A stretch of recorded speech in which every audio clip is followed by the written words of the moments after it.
Welcome back to the Lebron and Bujan show. I'm your host, Dylan LeBron, and we're back. It's been a while. It's been about 2 weeks. A lot has happened. Just because the show stops does not mean sports stops. It's what I've learned. So let's just get right into it. Coming to you live from lovely La Penta Student Union. And the headlines, NFL trade deadline passed. Major acquisitions for top seeded teams. World Series pass. We're gonna go over games 1 through 7. NBA season is underway, coming in hot. A lot of surprises, and then we're gonna go over the Crown Jewel pay per view and then some. So let's go over the trade deadline. NFL Patriots trade with the Falcons for Mohamed Sanu. Patriots receive Mohamed Sanu. Falcons receive a second round pick. Surprising to me. At that time, we did not know Josh Gordon was going to be placed on the IR and released from the team. So very surprising. But Sanu is like the Patriots' ideal guy. Very under the radar wide receiver, and that's just like New England's brand, really. Another trade is 49ers trade with the Broncos for Emmanuel Sanders. 49ers receive Sanders and a first round pick, and the Broncos receive a third and a fourth round pick, trying to build for the future because their season is going nowhere. And the 49ers have a top one receiver for their team with Marquise Goodwin. He missed about 2 weeks with his injury.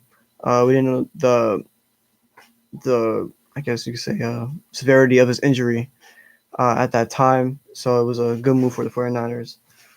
So another shocker to me. Giants share with the Jets for Leonard Williams. Giants receive Leonard Williams. Jets receive a 2020 third round pick and a 2020 fifth round pick. I don't know. Me being a Giants fan, I don't know. Only this was the best move. I know it. They're trying to do.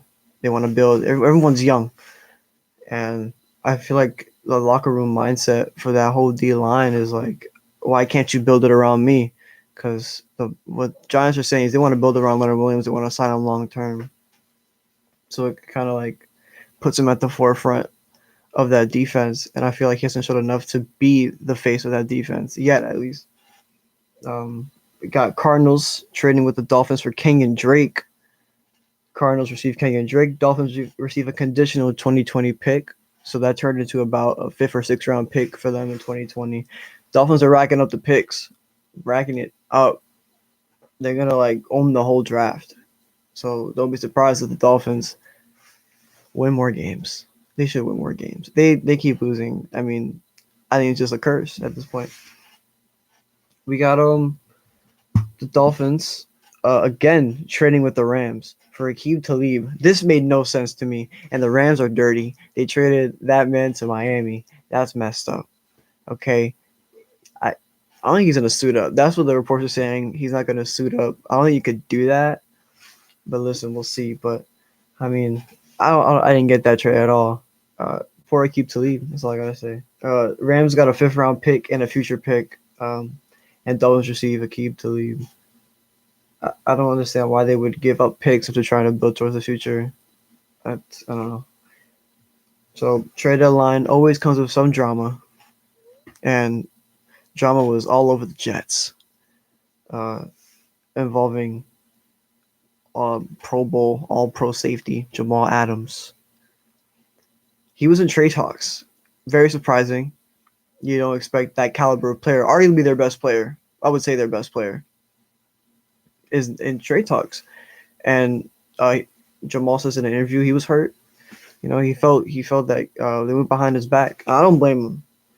And I'm gonna agree with what Jamal said. You don't see the Patriots taking calls on Brady. You don't see the Rams taking calls on Donald, and that's a fact. You don't see them doing that. And I wouldn't take calls on my best player. If I want to build towards the future, I want to build around Jamal Adams. It makes no sense to me. We head into week 9. This past week, go over the key games. No longer undefeated. New England Patriots lose to the Baltimore Ravens in Baltimore. I thought for sure the Patriots were gonna. I didn't think it was gonna be a lopsided game. I knew it was gonna be close. I didn't think Ray was gonna do it though. Like number one defense in the league, and I knew they allow like the least like the fewest like QB rushing yards. I'm like, they might have Lamar Jackson contain this game. Nope, not one bit. The Pats D cannot stop Lamar Jackson. Patriots lose 37-20. Tom Brady, 30 for 46, 285 yards, one touchdown, one interception. Lamar Jackson, 17 for 23, 163 yards, one touchdown, and one rushing touchdown. Lamar Jackson's a beast. Top 3 MVP candidate. It's a fact. It's him, Deshaun Watson, Russell Wilson, and you put Christian McCaffrey in there. So he's a top 4. Gotta be. He's just having an amazing season. He's just doing what he wants with the defense. He's reading the defense so well this season. And it shows on my fantasy team. So thank you, Lamar Jackson. I appreciate it. Got a little tearjerker here. Dolphins beat the Jets 26-18. Sucks to be a Jet fan. So you have the aftermath of the Jamal Adams thing. And they lose to the Dolphins. They didn't win one game. Not one game. Whole season. Get their win versus the Jets. Sam Darnold, 1 reception, 1 touchdown, 260 yards. Ryan Fitzpatrick, 288 yards, 3 touchdown passes. They let Ryan Fitzpatrick throw all over that defense. That defense is, I don't think they're playing to win anymore. They're just playing to play for that paycheck at this point. I might get backlash for saying that, but at this point, I think it's true. They know they're not going nowhere. And it's like all this drama and like between the front office, the GM, the owner, the GM, Gase, it's a whole thing. And then you have Sam Darnold. Poor Sam Darnold, his career is just, I thought we were going to see the jump from his rookie year. See the jump, but the jump is not happening this season. Hopefully next season, though. We head to the 49ers and Cardinals. 28-25. 49ers stay undefeated. Jimmy Garoppolo, 317 yards, 4 touchdown passes. Arguably his best game of his career. Kyler Murray, 241 yards, 2 touchdown passes. Continues to impress, strengthening his Rookie of the Year campaign. The Niners defense, though, had a bit of an off day. I'll say that for a fact. They let Kenyon Drake run all over them. It was insane. He had a career game. Now, I'm happy for Kenyon Drake. Happy guy of Miami. That's good for him, but not good for me. I started the 49ers defensive fantasy. So that was fantastic. So, I don't know. Kyler Murray continues to impress, can run the football, pass the football, Jimmy Garoppolo being more comfortable in the pocket. The offense really stepped up. Emmanuel Sanders becoming that number 1 receiver that they need. He had an interview. He wants to strengthen his bond, his chemistry with Jimmy, and that's key to making a playoff run, having that chemistry. Then we head to the overtime thriller: Seahawks Buccaneers. Seahawks win 40-34, continue to roll on their season. We got Russell Wilson, probably the MVP at this point. 378 yards, 5 touchdown passes, not 1. Not 2, not 3, not 4, but 5 touchdown passes. Jameis Winston not having a bad game. First good game in a while. 335 yards, 2 touchdown passes. And Mike Evans showing out. Thank you, Mike Evans, fantasy team. It's great. It's great. He's just showing out right now. He had a rocky start in the beginning of the season. Chris Godwin was that number 1 receiver, and Mike Evans was like, nah, I'm the guy. So happy for Mike Evans. Happy for the Seahawks. They deserve it, but I think I don't know.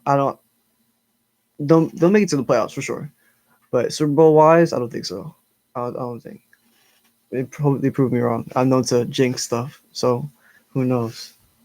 So those are my key games for week 9. Head over to the crazy, interesting, not making any sense world of baseball. So, top stories for baseball. David Ross is introduced as the Cubs manager. Former catcher, won the World Series with them in 2017. He's going to be a player's manager. He's played with a lot. I think he's played with the whole infield. He's basically with the whole team. But he knows every player on a personal level, and now he's gonna up that to a professional level. And I think that's really good to have that type of manager, and it's gonna have a better relationship. So look forward to the Cubs. Kind of, I see the chemistry kind of flying here. Joe Girardi going to the Phillies. Why did you come to New York? Why did you come back to the Mets? Why? I wanted you, man. It was all you. This was your time. You're gonna put on the orange and blue. It's gonna be fantastic. But no, went to the division rival Philadelphia Phillies. Have fun with Bryce Harper. I don't know. Brody Van Buren, Mets general manager, said that he didn't feel a connection with Joe Girardi. Hopefully he goes deeper into that because I don't understand what that even means, what he saw, what he didn't see. So we'll find out. I don't know. But we got Beltran. My second pick.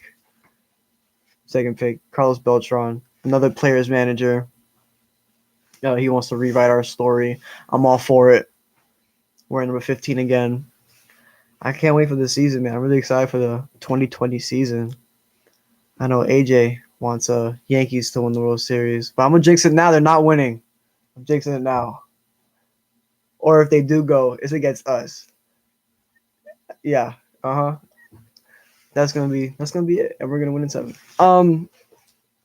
We head over to Mickey Callaway, former Mets manager, becoming the Angels pitching coach, accompanying Joe Madden, former Cubs manager, and the Angels. I don't know how I feel about it. Maybe he'll do better because he's a pitching coach first and not a manager. So we head to the Pirates. Pittsburgh shaking things up, firing their GM after, I believe, 11 seasons. They just want a whole rebuild. In the front office, it looks like they want to just start fresh, get some new minds in there just to, get more ideas at this point. They're just treading in their division, and they're not producing. They had a great first half, but there's a second half to baseball. Carlos Beltran, as I said, named manager. If they don't, they probably declined it because they want to go after Garrett Cole. Hopefully it doesn't happen. I don't know how much money they have. Too much. I can't deal with it. They can't get Garrett Cole. Stay with Didi. Another pitching free agent who opted out is Steven Strasburg, World Series MVP, out of the Nationals contract. He is now a free agent. A lot of names are being thrown around. San Diego Padres, the Angels. I've heard Phillies go back to the Nationals. He might. It's a smart move to try to get more money, but I don't know. I wouldn't leave the team you won your World Series with. But listen, it's his career. He can do whatever he wants. Win a VP, feeling yourself.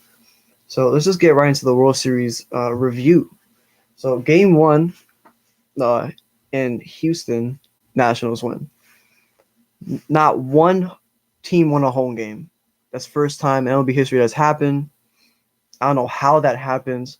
Astros come into the World Series with the best home record in the MLB. But it happens. That's October baseball.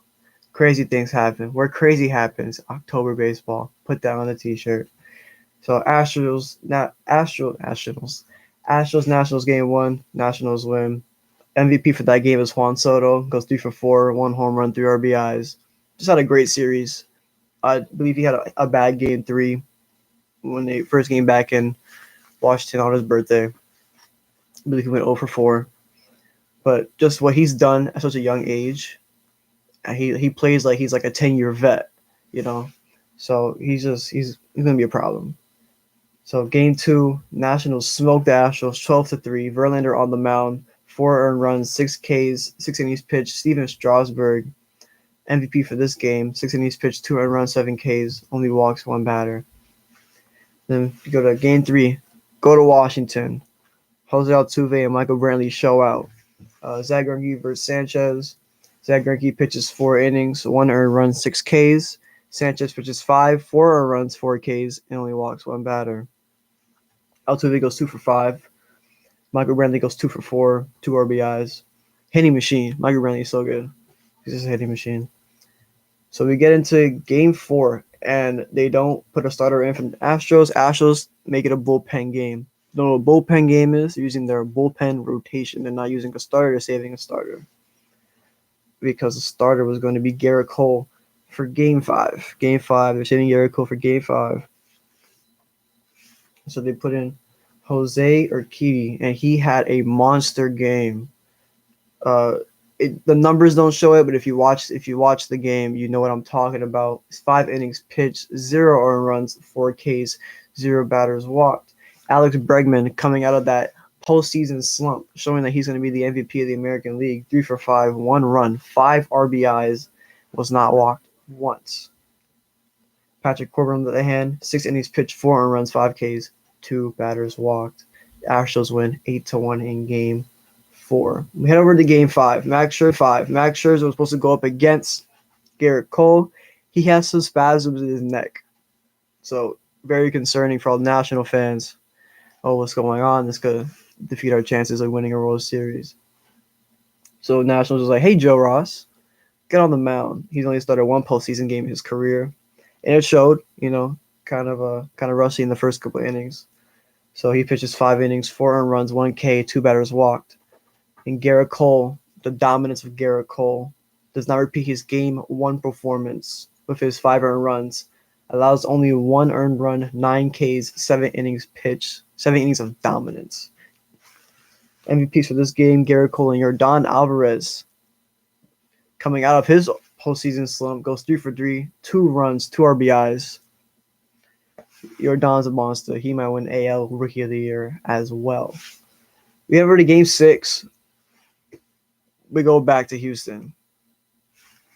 Astros win. Astros win the World Series. Verlander on the mound, Steven Strasburg on the mound. Pitching duel. What happens? The home team loses. Nationals win 7-2. Verlander, 5 innings pitched, 3 earned runs, 3 Ks, and 3 batters walked. Strasburg, strengthening his case for World Series MVP, 8 innings of work, 2 earned runs, 7 Ks, 2 batters walked. MVPs for this game, Anthony Rendon, Steven Strasburg. Rendon goes 3 for 4, 1 run, 5 RBIs, and he's walked once.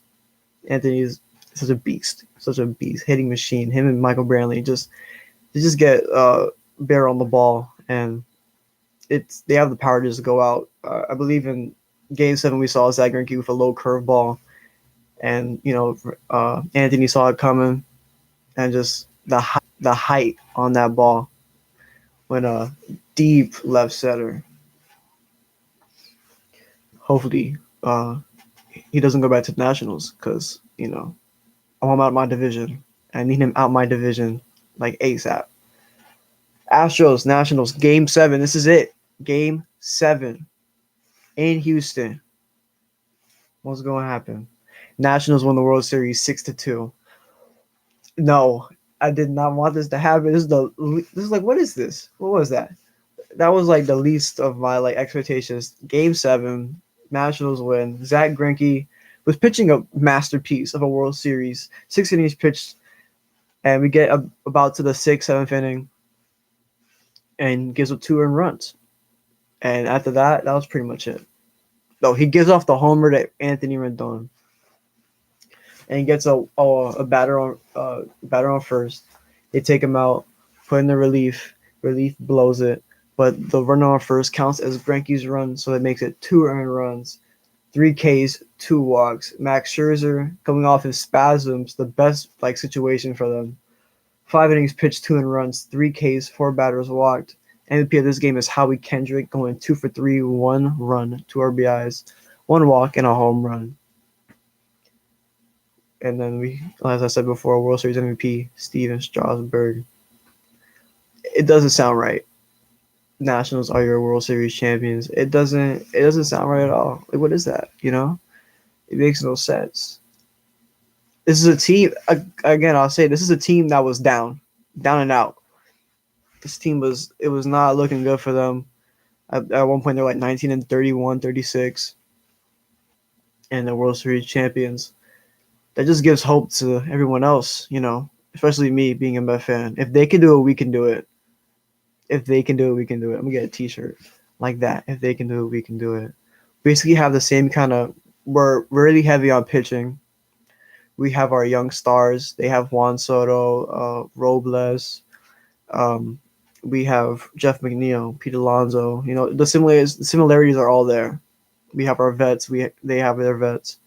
So if we just hopefully Carlos Beltran gets this going, because we need a winning season or just make it to the postseason. I want to see the patch on the jersey. It has been so long. I need to see it. Please, please. I saw a little graph that we have the best chance to land Anthony Rendon. But Brody touched on that in the Carlos Beltran press conference, saying if we do have the money to go after top free agents, which is interesting because I didn't think we didn't have any money at all, but we do. Very interesting to me. It kind of gives me hope. But we have J.D. Davis, Jeff McNeil, who can also play third, and you have Jed Lowry, who didn't play last season, but he was towards the last month he was cleared, but they didn't want to risk it, so he's going to play this season. What position he plays, I have no idea. Depends on the free agents we get. Probably keep Jeff in left field or move him to right. Have Conforto center. Cespedes won't play this season, so that's the open spot in the outfield. We let go of Juan Lagares, so probably have JD at. I don't even know. I have no idea. JD at left, Jeff at right, Conforto at center, and then you have Jed Lowry at third. And if the rumors are true about this Mookie Betts trade, that could go down. We'll probably trade Brandon Nimmo, which I love Brandon Nimmo. He hustles. He smile on his face. He's so good. We have Brandon Nimmo, Steven Matz, and I believe it was Paul Sewald. So if we trade those three guys, that kind of opens up the roster a little bit. And probably move McNeil. I don't know. It's a lot of moving pieces. That's up to Brody and Beltran. See what they do. Hopefully it's good, because I feel like we could be over at positions. Like second base is crowded, third base is crowded. If we bring back Todd Frazier, the outfield is getting a bit thin. So Mookie Betts would help. Get rid of Brandon Nimmo. Just have Conforto and Mookie as pretty much like the pure outfielders on the team. So, we'll see what happens in the coming months. We have like 100-some days until baseball starts again. Can't wait. It's going to be great. Did I say 100 days? I'm bugging out. But it's close. I know it's close. So, yeah, that's baseball. Baseball's done. I'm sad. But I'll come back to you guys with more news as the months go on and winter meetings start. So let's head over to the wonderful world of baseball. So these are the top stories throughout the first couple of games, first almost month of basketball. So Zion, we know he's out probably about another 5-6 weeks. Blake Griffin out till November with his hamstring and knee injury. Klay Thompson most likely out for the rest of the season, which is smart. Warriors want to. I think Curry getting hurt is the best thing that could have happened to the Warriors, because then we have a healthy Curry. They shouldn't rush him back. Healthy Curry, healthy Klay. You still have D'Angelo, and you have Draymond. That's another big four. I think the most common question is the most common question is if they're going to start Klay at the 3 and D'Lo at the 2, because D'Lo at the 2 makes sense. Klay at the 3, kind of undersized, has the defensive prowess to stay on a all-star caliber small forward, but I don't know, kind of undersized to play the three.